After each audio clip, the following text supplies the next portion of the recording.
Here, we have a basic portal we can set up for our requesters that can also include tenants. You can include an image of your building, description of that site name, including specific details.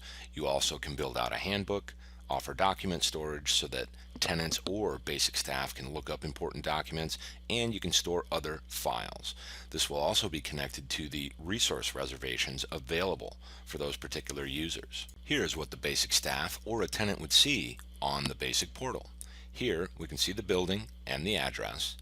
They have a very simple short list of items they can request for work orders, and it's very simple to make that request. You choose the building, you also choose the area, then you describe where in that area the work is taking place. You'll select a service type. In this case, we'll go with mist trash. You can include a picture of the work you're requesting and simply click submit. That's how easy it is to get a work order over to your property manager or your facilities manager so they can take care of the problem. You can also access resources such as boardrooms, conference rooms, freight elevators, etc. There is a building handbook so you can look up different policies about your location, and there's a document storage area. The Services Portal is commonly used by multi-location organizations, universities, hospitals, manufacturers, nonprofits, and many more.